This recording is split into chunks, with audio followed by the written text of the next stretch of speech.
Tu attends que ça change depuis trop longtemps et finalement tu vois que ça empire. Tu souffres, tu es triste et en même temps tu espères encore que ça va changer. Alors tu attends, tu fais des efforts, tu te remets en question, encore et encore. Tu te demandes si c'est toi le problème. Mais ça ne change pas et même ça fait de plus en plus mal. Et ce stress que tu portes en permanence, cette tension dans le corps, cette fatigue profonde, tout cela, tu ne peux plus le négliger. Tu es pris dans une boucle et tu ne vois pas comment en sortir. Ce que tu vis, c'est de l'emprise. Et aujourd'hui, je vais te montrer les 3 étapes que je travaille avec mes clients pour sortir de cet étouffement silencieux. Pas de la théorie, mais des ancrages concrets que ton cerveau va pouvoir intégrer comme une réalité dans ta vie. Je suis Béatrice. J'accompagne celles et ceux qui se sont oubliés afin qu'ils puissent enfin retrouver leur véritable identité. Dans cette vidéo, je vais te partager les 3 étapes suivantes. La première, c'est comment retrouver de la clarté quand tu ne sais plus ce qui est juste ou ce qui ne l'est pas. La deuxième, c'est comment reconstruire ta sécurité intérieure. Et suis-moi bien jusqu'à la 3e étape car c'est elle qui te permettra vraiment d'aller vers une transformation durable. Dans mes dernières vidéos, on a mis des mots sur des choses que tu ressentais mais que tu ne parvenais pas forcément à nommer.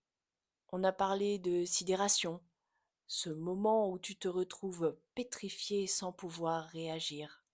Je t'ai aussi parlé de l'inversion de responsabilité, ces situations où c'est toi qui finis par t'excuser, alors que pourtant tu n'as rien fait de mal.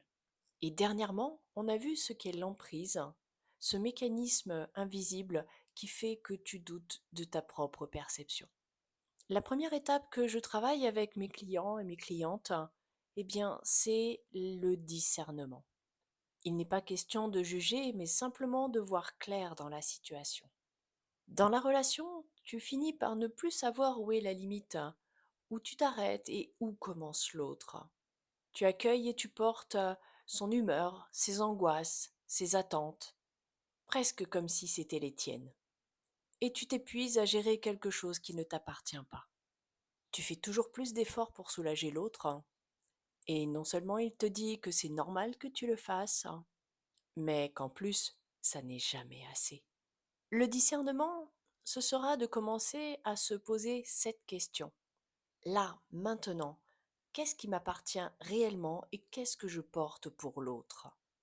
Ce n'est pas une question facile, mais c'est elle qui va te permettre de commencer à te réconcilier avec toi-même.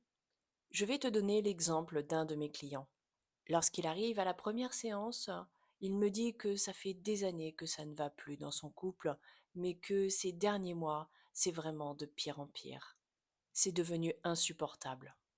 Il vient avec l'idée de trouver des options pour réparer la relation. Il cherche des solutions.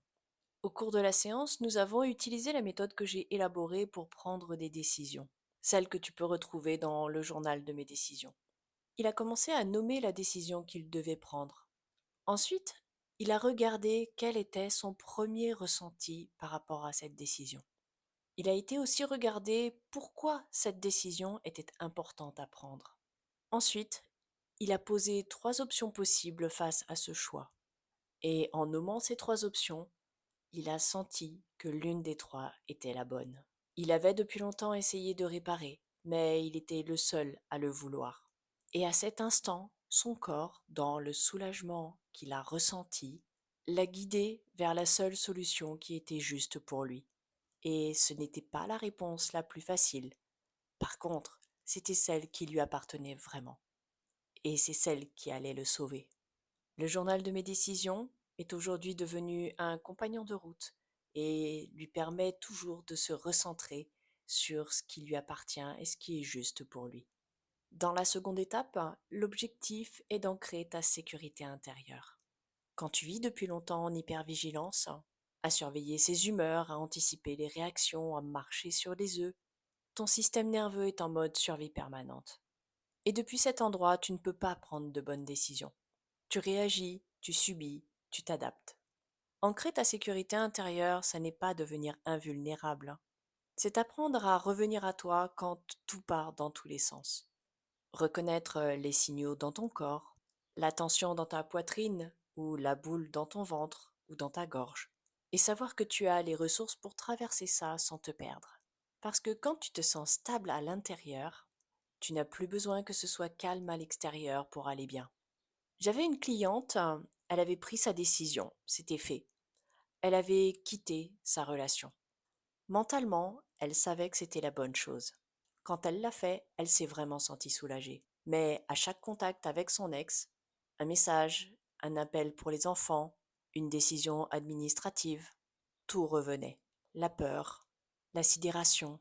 Ce jeu de pouvoir qui s'était installé pendant des années ressortait systématiquement comme un réflexe. Elle ne comprenait pas, elle était partie pourtant. Ce qu'elle vivait, c'était que la décision était prise dans sa tête, mais son corps, lui, n'était pas encore au courant. Il continuait à réagir comme avant, car c'est ce qu'il avait appris à faire pour continuer à survivre. Alors, on a construit ensemble son kit de secours. Et parmi les choses qui ont vraiment fait la différence pour elle, c'est l'écriture intuitive dans le journal de mes décisions. Le fait d'avoir posé ses pensées sur le papier lui a permis d'empêcher que ça tourne en boucle dans sa tête. Et depuis cet espace de recul, elle pouvait voir les choses clairement. Progressivement, les rencontres avec son ex ont cessé de la déstabiliser comme avant. Mais sache que tout ce que je te partage, ça n'est pas réservé aux relations de couple. Ce genre de difficultés, tu peux aussi les croiser dans le milieu familial et dans le milieu professionnel. Une autre cliente vivait cela avec un parent cette fois. Pas besoin de cohabiter. Il suffit d'une rencontre, qu'elle l'accueille chez elle ou qu'elle aille le voir. Son corps se mettait en alerte bien avant. Elle devenait plus nerveuse. Son seuil de tolérance avec ses propres enfants s'effondrait complètement. Sa tête anticipait chaque réplique et chaque scénario possible. Quand ce parent arrivait, elle avait l'impression d'étouffer, de ne plus être chez elle, d'être à nouveau une enfant de 5 ans. Et elle sentait que tout son corps tremblait de l'intérieur.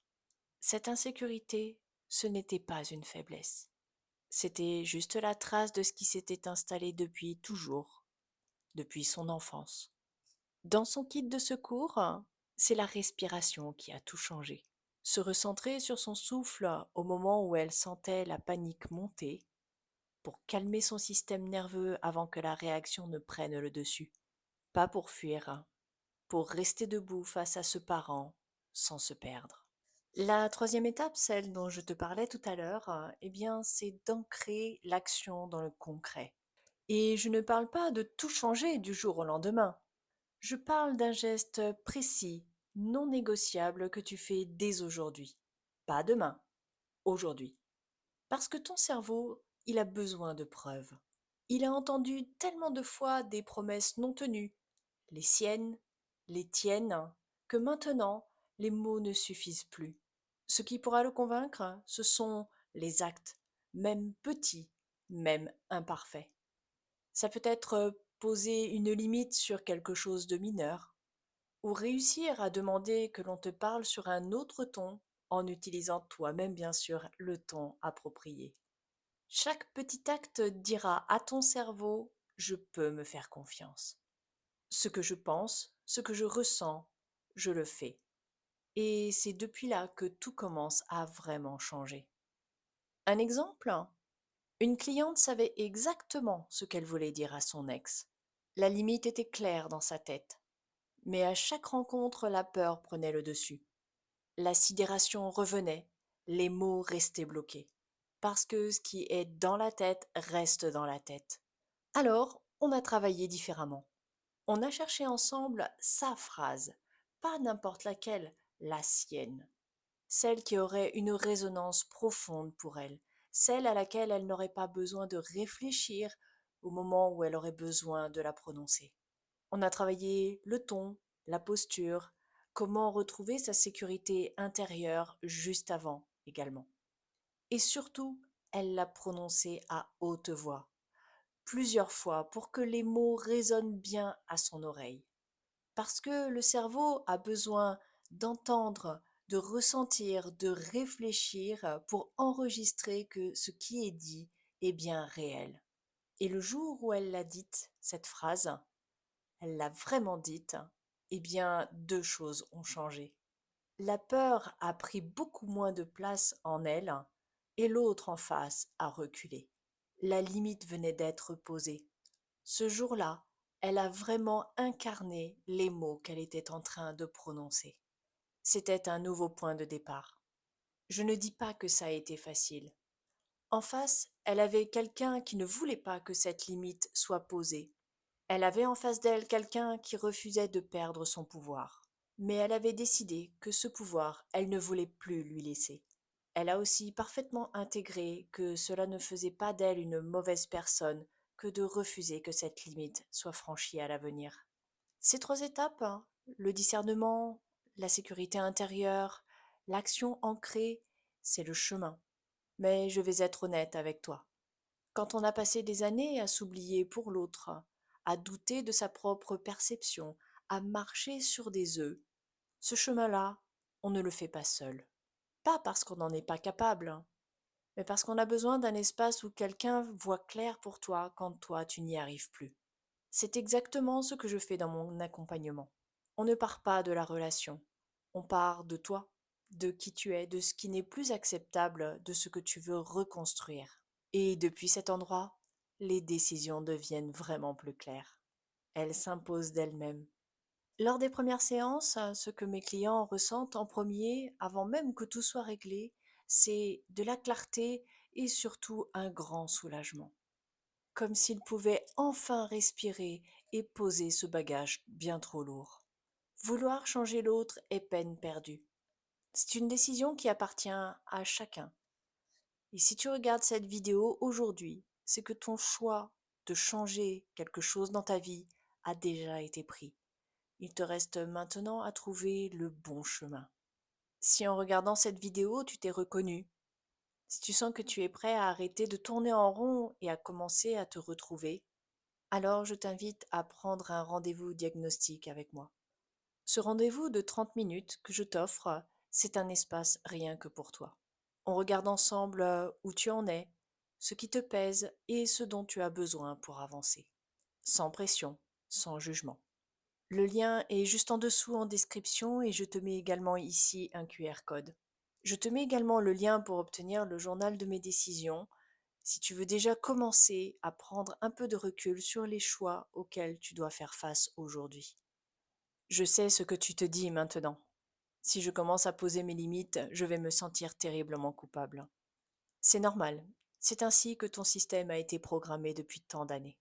Pour comprendre comment te libérer de ce poids et arrêter de porter une responsabilité qui n'est pas la tienne, je t'ai préparé une vidéo qui s'affiche juste ici.